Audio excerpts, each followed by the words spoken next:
日本以外に住まないといけないとしたら、どこの国を選びますか？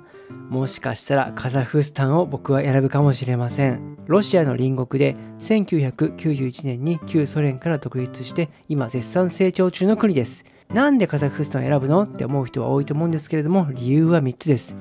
治安がいい、街が綺麗、食べ物が美味しい。今回カザフスタンについて2つの動画に分けて紹介をします。この動画では首都のアスタナという場所を紹介します。この街、日本人が設計した街だったり、何もない荒野に計画都市として急に作られた街なので、街の作りがね、とても面白いんですよね。子供の頃からアスタナに行くことを夢見る人がね、いるくらい魅力的な街だそうで、一体どんな街なのか歩いてみたいと思います。よかったらチャンネル登録よろしくお願いします。それでは行きましょう。はい、無事カザフスタンに到着しました。入国審査ではね、いくつか4つぐらいかなんか質問をされたけどね、そしてこの旅でね、初めての質問をされましたね、入国審査で。でもね、特に何の問題もなくね、入国できました。で、両替するところのね、お姉さんがね、結構親日な方でね、Oh, you're from Japan? How? っていう風にね、反応してくれました。あ、意外と日本好きな人多いのかな。で、入国管理のね、なんか軍人さん、警察官の人は、なんかちょっとモンゴル系の人だったね。だから意外とウズベキスタンで見なかったけども、結構モンゴル系の血が流れている人がね、意外と割合としているのかもしれない。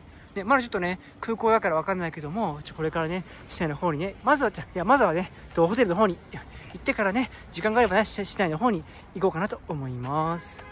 はい、ということでカザフスタンでチェックインしました。ホテルはこんな感じ。眺望はちょっと夜だから見えないね。でもなんか通りがあるね。はい。で、ベッドは1台。で、なんかすごい、ライブハウスみたいな作りだね。よいしょ。で、お風呂が浴槽なくてシャワーだけでトイレという、かなり簡素な感じ。いいですね。ちゃんとドライヤーついてる。いいですね。今日はね、ここで一泊します。ということで、一旦ね、このカザフスタンの空港から京都までホテルまで、夜時間が遅かったから、ヤンデックスタクシーをね、使ってきたんですけれども、そこでそのタクシーの運転手ね、26歳のね、人だったんだけども、その人とお話をしたのね。で、日本好きっていう感じで、ナルトとか、あと剣道とか、柔道とか、あと侍か。侍っていう言葉が出てきて、そういうなんか、イメージなんだっていうね。漫画全面推しじゃなくて、侍忍者っていうところがあるってことは、やっぱそれだけ向こうの人たちはこっちに対するイメージが、そんなになんか直近のイメージがあんまりないんだなっていうね、ところをね、ちょっと感じました。すごい街並みが急にソ連してきた気がする。見て、この統一した建物。4つのマンションと、この2個のマンションと、奥のこの青くね、イルミネーションされたここのところ。すっごいね。旧ソ連感がなんか急に主張してきたよ、カザフスタン。これウズベキスタンと違うわ。すごいね。いやー、楽しくなってきた。これからね、晩ご飯をね、食べに行きます。ショッピングモールの中にね、晩ご飯があるんで、今から食べに行きます。で、残念ながらね、ショッピングモールが閉まっていたので、近所のね、このなんかヌードル屋さんでね、ちょっと買ってね、食べて、今日は終わりにしました。さあ、ご飯はこんな感じです。お野菜があって、ここにパンがあって、ジャム類があって、乾燥ナッツがあって、なんだろうね、これよくわかんない、なんかスープ的なものちょっとがあって、トーストがあって、美味しかったな。これがあって、これ、で、こっちは何もないっていうね。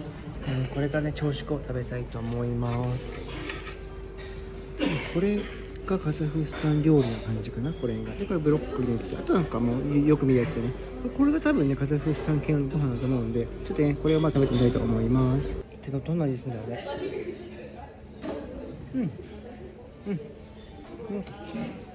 キーマカレーの薄い版みたいな味だね。ちょっと酸味が強い感じかな。美味しい。スパイシーなんだけども、ちょっと甘めがあってまったりしてる感じで、ソーセージがめちゃくちゃスパイシー。これビールが欲しくなるね。ちょっと朝食にはスパイシーすぎるかな。でも美味しいわ。はい、今ね、カザフスタンのね、街をね、歩いているんですけれども、目の前に見てやれ。同じ建物が10個ね、これ1、2、あれ見える？これ、1、2、3、4、5、6、7、8、9、10個もある。なーにあれ。すごい。急になんか旧ソ連感出てきてない？味わいがね、いいんじゃない？新宿でもさ、都庁前の近くに3つね、高さが違うさ、同じ感じのビルがあるけども、ここには10個だからね。すごい。今から見に行こう。うわー、道幅が広くて、この同じようなビルがたくさん並んでるね。なんかもうシムシティね、プレイしてるみたい。シムシティの街を自分がね、歩いてるみたい。めっちゃ面白い。はい、ここがカザフスタンのね、中心的存在のところにあるハズレット・スルタンモスクですね。まあね、このモスク確かに綺麗なんだけれども、それよりもね、こっち見てほしい。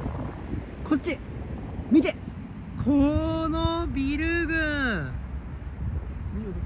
全部これね、同じ形してる。1、2、3、4、5、6、7、8、9、多分10個あるはず。これがすごいね。うわー、もう大壮観で、こっちにはこれほら、ちょっと近代的なね、建物があるね。うわ、この建物を見ると、なんかすごい旧ソ連感というかさ、無機質というか、なんだろうね、同じものが何個もね立っている感じがね、シムシティみたいな感じもするし、デザイン性が統一されてる感じがね、もうむちゃくちゃ旧ソ連感を感じてる趣がありますね。いやー、さすがこの首都アスタナ、素晴らしい街並みだね。アスタナのマンホールね、丸じゃないんだね、四角形なんだね。四角形の縁に丸いやつがあるんだ。面白い形してるね。はい、ちょっとね、近くまで来ました。いや、近くまで来るとまた面白いね。このさ、上のこのこの網このなんかフルーツを乗っけるやつみたいな、これさ、何に使うのこれね。ちょっと権威的象徴みたいなね感じだよね。その見た目重視でなんか権威を象徴する旧ソ連的ななんか雰囲気をね醸し出してる気がします。いいですね。で、街歩いてたもんだけども、モンゴル系の人がねすごく多いなっていう風に思いました。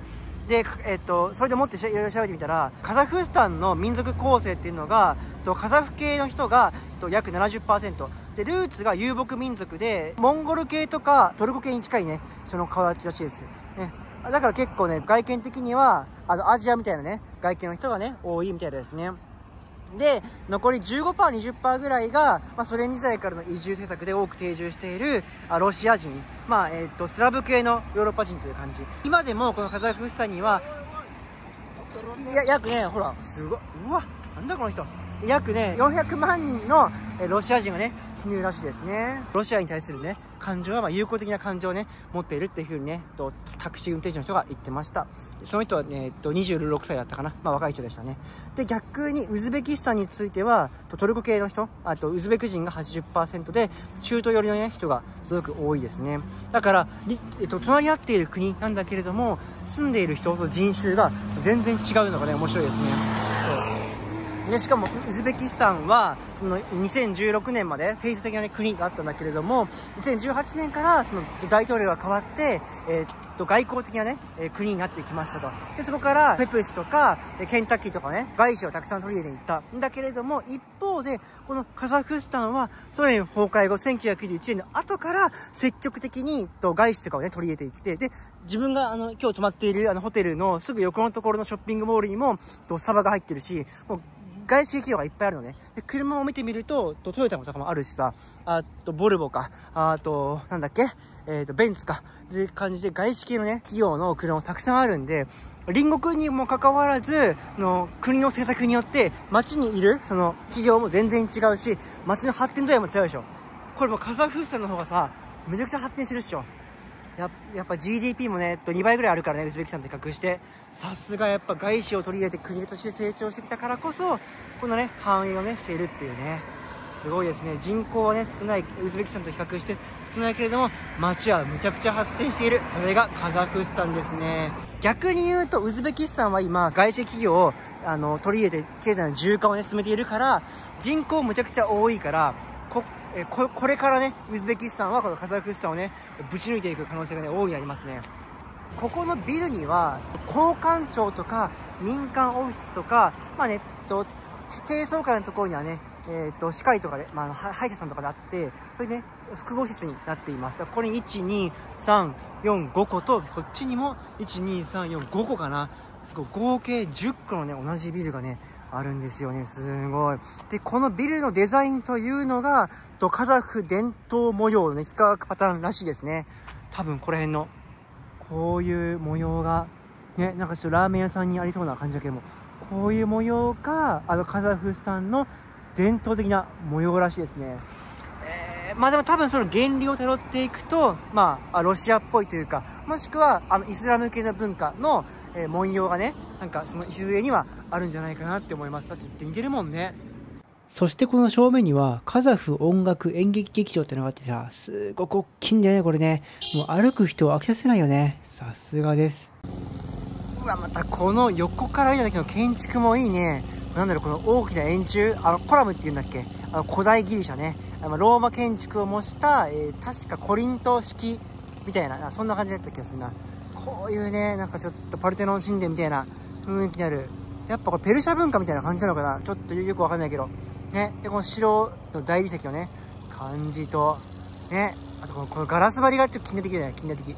この、なんか、コリント式のね、超昔からある古代ギリシャの建築要素と、このガラス張りだね、この近代的なものをね、融合っていうね、もう近代版パルテノン神殿みたいな感じが、すごい荘厳な雰囲気出してるね。で、これちょっとね、チャット GPT で見てると、ネオクラシカル様式のモダン建築っていうらしいですね。難しい。まあ、かっこいいね。うん。で、ここがカザフスタンのね、なんかミュージカルシアターなんだけれども、その裏側を見ると、土、ね、こんな近代的な建物がたくさんあるのに、ここはね、舗装もされていないね、土のところにね、車がたくさん止まってます。こういうところにね、なんか発展している最中だよ、みたいなね、もう雰囲気があるよね。いいですね。で、横にいる人たちはね、ちょっと、モンゴル系の人ですね。ロシア語を話しているモンゴル系の人ですね。いや、面白いな。なんだこれ。なんかイカの足みたいなものが地面からたくさん生えてるけども。なんだこのモニュメントは。近代芸術みたいな匂いがするね。すごい。これがなんか権威的象徴を表してるのかな、何かしらのね。結構多いもんね、そういったもんね。なんだこれ。なんかライトアップするんじゃないこれ多分。ね。これが。すごく夜来たらまた綺麗かもしんないね。はい。で、今、チャット GPT に確認したら、これはね、現代アートらしいですね。で、この鋭く空に伸びる複数のね、曲線的な柱っていうのが、芽が伸びる、若い木が成長するっていうことでイメージしているらしいですね。で、表面には、この、なんかね、模様があるんだけども、これがね、カザフ文様っていう風に言うて、らしいですね。まあ、そういう模様らしいです。で、意味合いとしては、カザフスタンが独立後、アスタナをゼロからね、首都として開発をしてきたと。で、その中で、このエリアは、若い世代が育って国がね、未来へと伸びていく象徴として設計したらしくて、大地からね、芽吹く草や炎を思わせるデザインで、成長や活力、未来志向をね、表しているらしいです。このモニュメントとともにね、このアスタナはね、そのソ連崩壊後からね、成長してきたんだね。そう考えるとすごいね、趣深いね。うわー、そんな意味があったんだ。今、ここの、カザフスタンの行政の中心地のところね、この横断歩道ね、こっちから向こうに来たの。向こうがこっちにね。そしたら、曲がってくる車が止まってくれたんだよね。感動。ウズベキスタンでは、もう車社会っていうかさ、もう俺がっていう感じで、歩行者なんて全然ね、見ても止まってくれないのに、カザフスタンはね、止まってくれる。すごい。やっぱ経済発展してるからさ、心に余裕があるのかなね。まあ、信号もなんかしっかりしてるよね。なんかそんな感じがする。国民性の違いなのかな。すごいね。やっぱ発展してるからこそ、周りに配慮する余裕があんのかな。やっぱあとなんかヨーロッパっぽい雰囲気もあるから、なんだろうね。やっぱヨーロッパの、なんかもう近代国家だぜみたいな国民意識が高くてなのかな、わかんないけどね。すごいなんか道をね、ちゃんとね、譲ってくれるね、文化がありました。いいですね。さすがカザフスタン。それでこの雰囲気ね、なんかね、なんか言いようがあるなって思って考えてたんだけども、なんだろうね、ドバイ感かな。うん。この感じ。まあ、ドバイ行ったことないんだけども、写真とかね、YouTube とかで見る、なんかドバイのイメージ。こういうね、ガラス張りの建物。こういう雰囲気が、なんかちょっとドバイ感。中央アジアのドバイがカザフスタンなのかな、もしかしたらね。その例えだともしかしたら合ってるかもしれない。わかんない。ドバイ行ったことないからわかんないけど、皆さんどう思いますか？おー、すごい。このモニュメント、もう権力、権威をね、象徴しているかのようなね、この黄金をあしらった、ね、建物、すごいね。旧ロシアじゃない、旧ソ連っぽいね。で、この似たような建物がトントントン。奥にも、トントントントン、マンションがたくさん。で、三角形のもうエヴァンゲリオの使徒みたいなね、建物があって、左に目を向けると、これも同じ建物が、ね、たくさんあるね。向こうの無機質さ、ね、この武骨さ、なんかもう力を象徴してるかのようなこの権力と、で、このなんかガラス張りのドバイっぽい建物、これら全てが合わさっている街がカザフスタンだね。すごいね。うわ、中東の雰囲気もあるし、なんかね、イスラム様式のね雰囲気もあるし、でかたや街中歩いてる人見るとモンゴル系の人もいるしね。もうそれで交通はなんかちょっとヨーロッパっぽいし、もういろんな文化のね、もう合流地点、まさにこのシルクロードのね、要所だね。昔からも要所だったし、今も文化の混ざり合うで要所になってるっていうね、そんなイメージをね、印象をいただきました。すごいな、カザフスタン。いいね。で、このアスタナの歴史ってめちゃくちゃ面白くて、実はね、つい30年弱前まではここはね、普通の街だったんですよ。じゃあどこがね、カザフスタンの首都だったかっていうと、カザフスタンの右下の方にあるアルマトイっていう街がね、実は1920何年ぐらいから1997年までね、首都だったんですよね。で、そこから、そのアルマトイがね、首都だったんだけれども、地震とかね、なんか交通インフラだとかね、国境近いよとかいろんな理由があって、首都をね、移転しようってなった時に、じゃあどこにしようかって考えたわけね。でそしたら、旧ソ連から独立したから、じゃあソ連に対してね、もう俺らはもうカザフスタンだぜってことを言うために、ちょっとロシアに近いところに首都を置こうってなって、白羽の矢が立ったのがアスタナっていう場所だったらしいのね。で、このアスタナも実はアスタナになる前の名前があって、1997年の首都が移転した時っていうのが、その首都の名前がアクモラだったのね。で、翌98年に首都の名前をアクモラからアスタナに変更したらしいですね。で、この時に超重要なのが、日本人の超有名建築家の黒川紀章さんが、このアスタナの街をね、こう作っていきましょうぜっていう、ね、計画を作ったらしいんですよ。そこから約10年ほど経った2019年にある事件が起きるんですよ。なんと、首都の名前をアスタナからヌルスタンに変えたんですよ。これなんでかっていうと、初代大統領のヌルスタン・ナザルバエフさんという方がいて、この人の功績を伝えようという形で首都の名前をヌルスタンに変えたんだけれども、市民からね批判がねいっぱいあったってことで、その3年後2022年に、ヌルスタンからアスタナにねまた名前が変わったらしいですね。面白いですね。日本で言うなれば東京の名前を伊藤博文を伊藤にしようって言ってるみたいなもんだからね、なんかすごい面白いなって思いました。はい。で、これが平洋のピラミッドですね。中にはシアターとか展示場とか、会議室のスペースがありますね。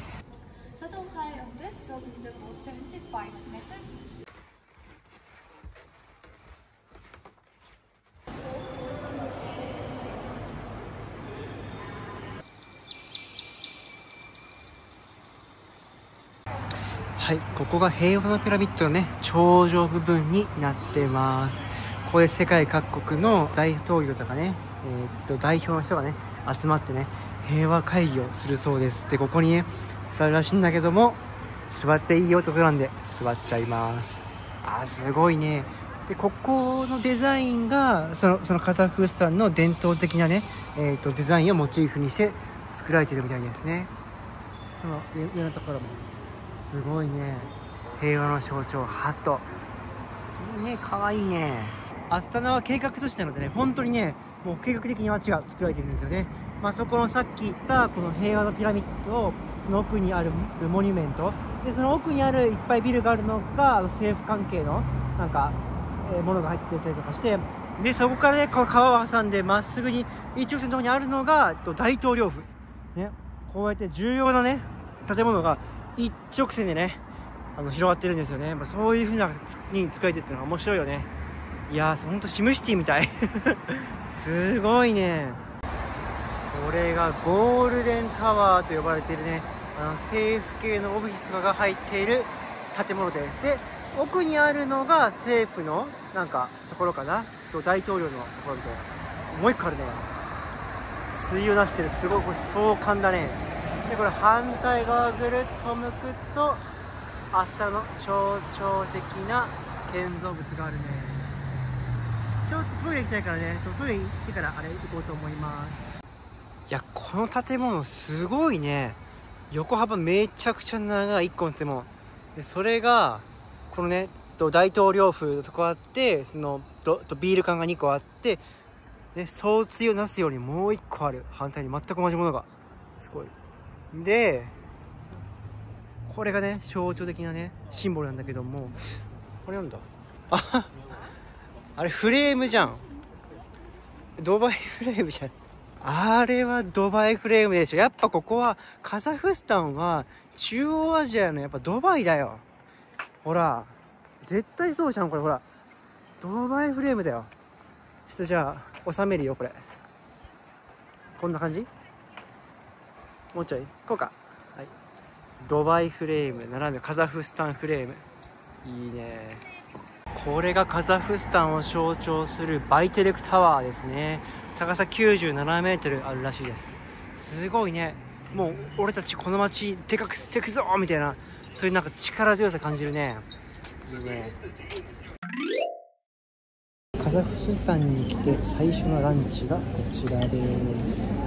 のサラダとなんだろうね、キュウリとハムとブロッコリーのね、あとアボカドのサラダと、これが羊肉とじゃがいものねやつだね。美味しそう。いただきます。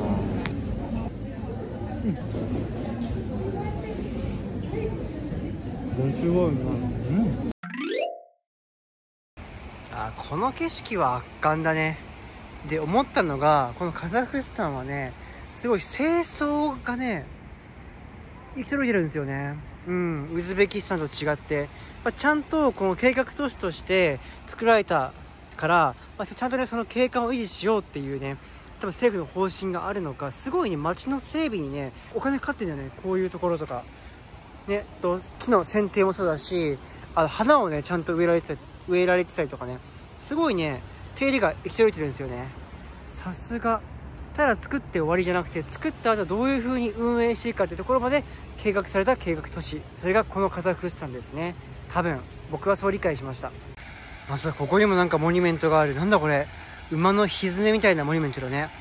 なんだろうね、これに込められてる意味はなんだろうね。昔シルクロードでこの馬がねこうねもう走り回って街を栄えさせたように、このカザフスタンをね今ねこの計画都市として勃興していくよっていうね意味を込めた、この馬のひづめのね、シルクロードに次ぐまた発展をやっていくよっていう意味がこもってるんじゃないかなってね、僕は思いましたね。こんな感じしないかな。いいね。かっこいいね。一個一個が。中はこんな感じ。洋服屋さんがねいっぱいある感じだね。ここがアスタナオペラっていう、劇場っぽいね。すごいね。なんかまたこれパルテノン神殿みたいな作りでね。でこっちに行くと東側の方ね、アスタナのでもう都心部があるんだけれども、こっちに来てねちょっと眩しいけれども、西側の方だね。で結構建設中の建物多いでしょ。ほらね。だから本当ここって何もなかったところに作られた街だから、これ中心部はね結構、大きいビルがいっぱいあるんだけども、ちょっとこうやってね中心が離れていくともう今建設ラッシュみたいな。でもっと向こうに行くとマジで何もない草原があるんですよね。こっから10分とかでもう草原あるんですよ。ちょっとね後でこの草原の方に行って、この街のねがどういう風に見えるかっていうところもね撮影したいと思います。はい、ここはね中心区にあるアブダビプラザというところですね。すごいアベノハルカスみたいね。ほらここがカザフスタンのアベノハルカスです。高いね。でこのアスタラのビルの向かいには見て、これ高速鉄道 LRT がね作られてるらしいですね。これねいつ完成すんねんっていうのがね市民からもね言われてるらしいです今目下建設中ですね。いつ完成するんだろうね。本当にね鉄道欲しいね。アスタラないからね。はい、ここがカザフスタンで一番ね大きいショッピングモールですね。メガシルクシティっていうね、ここはカザフスタンの本気ですね。あ、車とか飾ってあるね。こういうのあったね、ウズベキスタンにもね。はい、ここがね、カザフスタンの本気のデパートですね。まあね、ウズベキスタンと変わんないかな。大きさはね大きいけどもね、そんなにどっちもどっちかなっていう風な感じでした。ただね、店舗数が多いのと、あとね、やっぱ外資系企業が多いね。アディダス、プーマ、ティンバーランド、ザラとかね、そういったね洋服のね外資系企業がたくさん入ってたんでね、その点がねやっぱウズベキスタンと違うところかなって思いました。はい、で今日の晩ご飯をねちょっとテイクアウトしてきました。このねアフドネっていうね、現地のこのカザフスタンの人がよく食べるのはファーストフードみたいなやつがあったんで、それをね買ってきました。なんかカザフスタン料理みたいなものばっか食べててもあれだからね、やっぱ現地の人が普通に食べてるものをね、やっぱ食べてこそその現地の理解につながると思ってね、普通のファストフードを食べてみます。これ美味しそうだよね、ほら。こんな感じでお肉が入ってますね。いただきます。違うわ。ちょっと咀嚼音が気になったんで、後からナレーション入れていくと思います。味は美味しかったです。やっぱ若干スパイシーさがあるのが中央アジアテイストかなというふうに思いました。で、ファストフード店なんだけれども、実はカザフスタンってマックがあったんですよね。ただ、ロシアの問題があって以降、マックがね、閉店しちゃったんですよ。ただ、バーガーキングとか、ケンタッキーとかね、ウェンディーズとか、そういったね、ファストフード店もあるので、結構外資系企業の飲食があるので、食には本当困らないなっていうふうに思いました。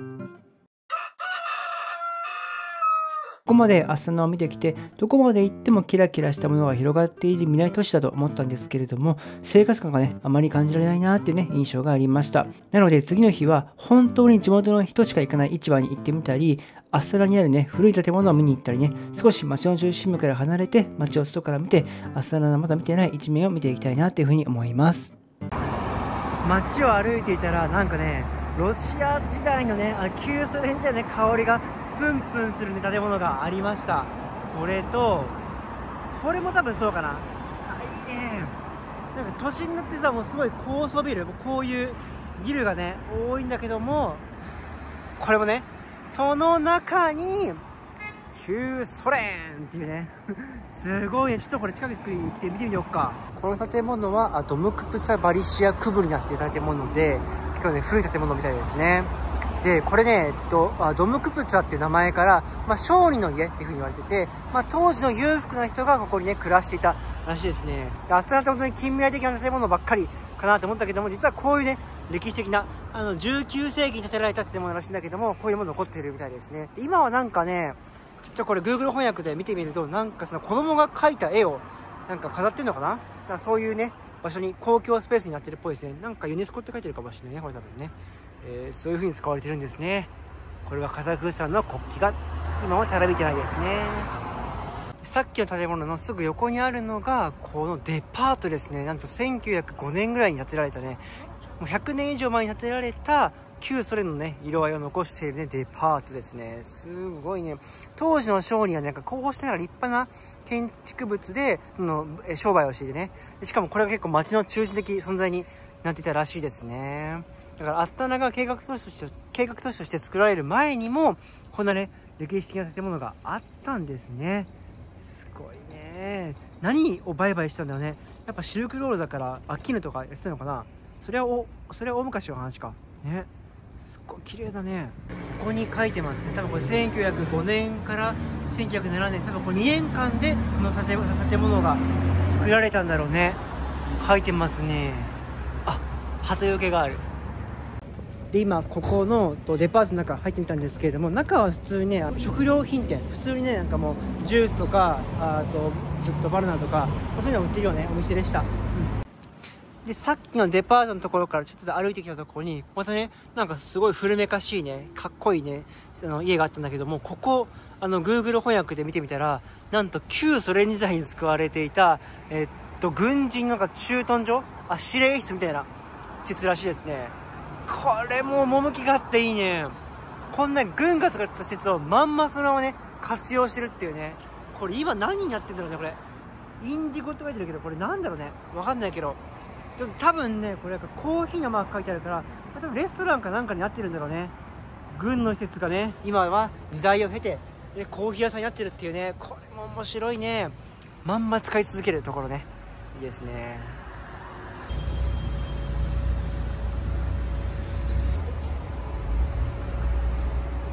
でこのアスタナの街をね歩いていて思ったのが、標識にね文字が少ないんですよね。あと看板広告がねほんと少ないんですよね。この標識見てもらうと分かるんだけど、数字は分かるよね、数字は。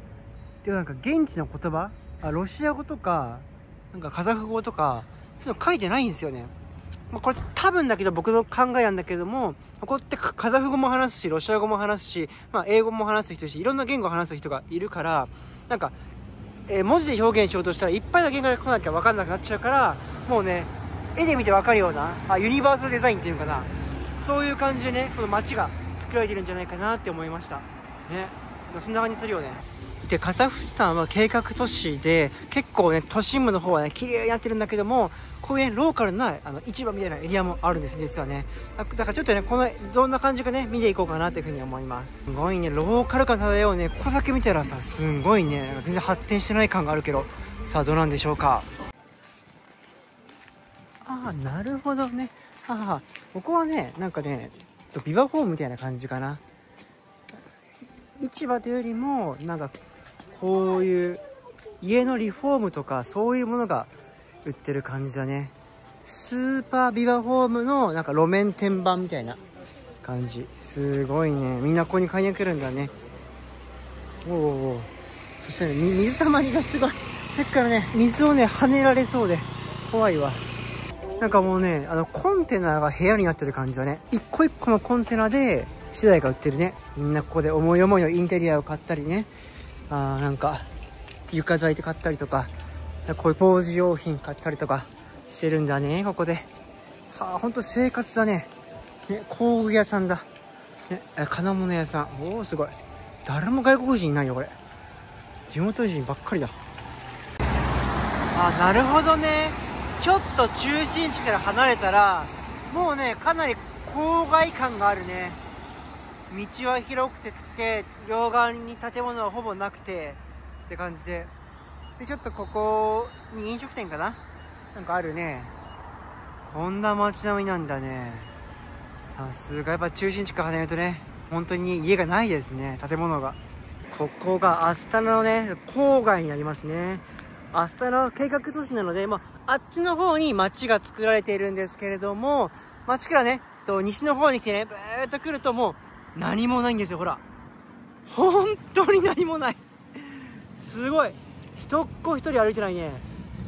多分これはもうここは本当に道路しかなくて、これがねコンクリート工場なんだけれども、向こうに行くとまた別の街があるんですよね。だから本当に街と街の間が何もないんですよ。すごい。こんな感じですね。じゃあね今から向こうのね街の方に向けて歩いていこうか。いいね。すごいなんかもう冒険に来た感じだよね。なんかほんと RPG とかで冒険に来て街が見えたっていう感じがねしてすごく面白いですね。でこっちにはねなんかねカラフルな可愛いお家があるね。すごいいいですね。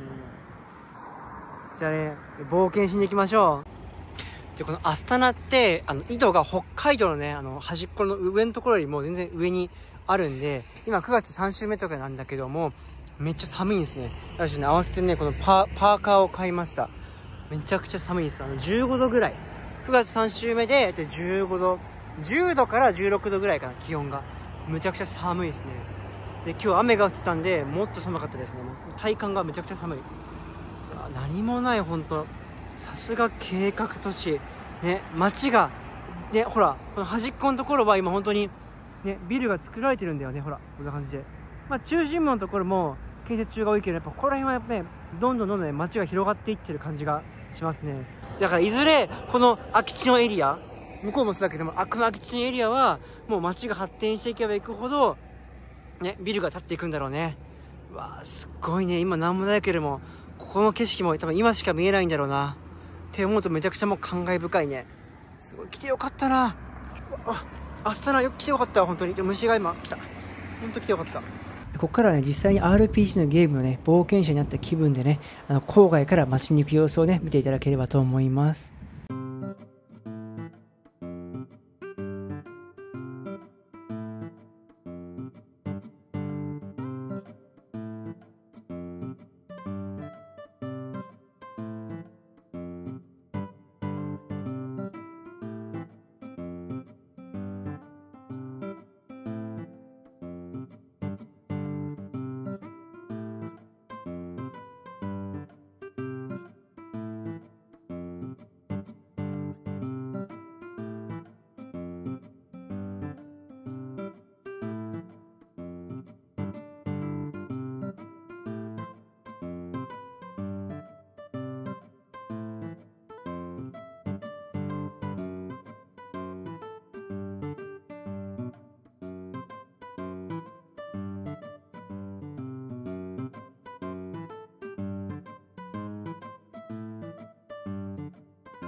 はい、ということで市内エリアの方に着きました。ここまで端っこなんだけどね、全然風景違うでしょ。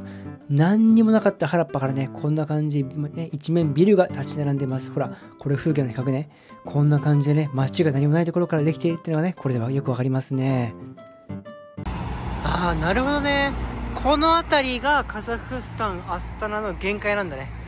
ここより先、これが大学なんだけども、こっちより西の方に行くと、もう建設中だね。ほら。これをね、建物が出来上がってるけども、ここは建設中。で、こっちも建物が出来上がってるね。で、さっきこの建物の裏側らへんから、ずっとね、こっち側に歩いてきました。で、この辺も、もうあと数年もしたら全部ね、建物が出来上がるんだろうね。もうこれで見納めですね。すごいね。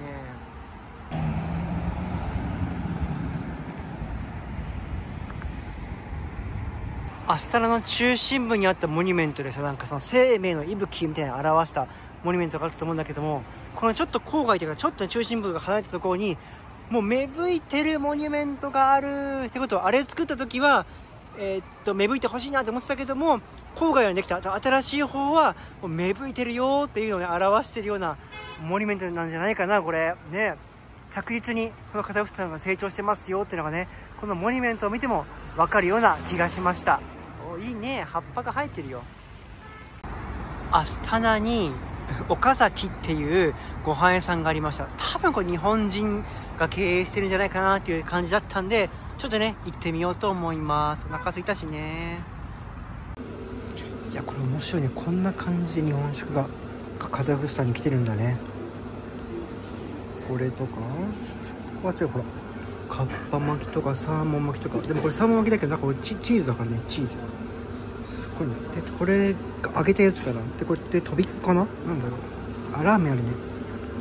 ラーメンとかもありますね。どんな日本料理が来るのかなって思って見てみると、なんか案外普通な日本料理。これわさびで紅生姜の醤油がすごい。どんな味ね、ローカライズされてるんでしょうかね。いただきます。これなんかチーズが入ってるみたいな。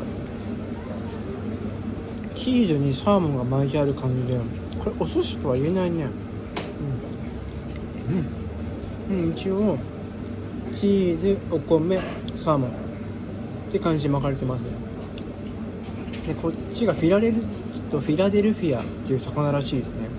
なんか見た感じソースが塗ってあるんで、なんか穴子っぽい感じかな。これはいただきます。意外と食べ進めていくと美味しい。寿司っていうよりも、こういう食べ物っていう風に考えて食べると美味しいかも。うわ、すごい。この政府系のね機関が入った建物もね、むちゃくちゃ綺麗にライトアップされてます。すごい。うわ、 RPG の世界みたい。本当に FF にいるみたい。すごい。おー、社会主義してる。旧ソ連漂うと思ったらレインボーにね光り輝いてますね。これもうすごいな。日本じゃないよね、本当にすごい。これタコ足イカ足さんはね、夜光ってなかったですね。残念。ここがハズレットスルタンモスクの夜の顔。めちゃくちゃ綺麗で荘厳で美しいね。ピラミッド、こっちのライトアップも負けてないね。これがカザフスタンの本気のライトアップ。はい、ということでカザフスタン編はいかがだったでしょうか。今回はね、このカザフスタンの首都アスタナをねテーマにしていろいろね動画を撮ってきました。すごいこのきらびやかで、もう顔が青いよカザフスタンの国旗で顔が青い。ほらね、こんな感じでね、もうカザフスタンの街ね、むちゃくちゃもう旧ソ連感漂うね、この街のライトアップ、そして広い道ね、で無機質なマンションみたいなね、そんな感じですごくね面白い街でした。でちょっと足を踏み外すともう郊外に行って、まるで RPG で街があるってね見つけたようなね雰囲気になれるようなね、めちゃくちゃ面白い街でしたね。もうほんとなんもないところに計画都市としてこの黒川紀章さんが街を作ったっていうねところなんで、もう周りなんもないんですよ。でこれ次はねアスタナからアルマトイにね、アルマトイに行きますので、またね、次回アルマトイ編でお会いしましょう。この動画が面白いなって思ったら、チャンネル登録、コメントなどね、いただけると励みになるんで嬉しいです。よろしくお願いします。じゃあまたね、次の動画でお会いしましょう。バイバーイ。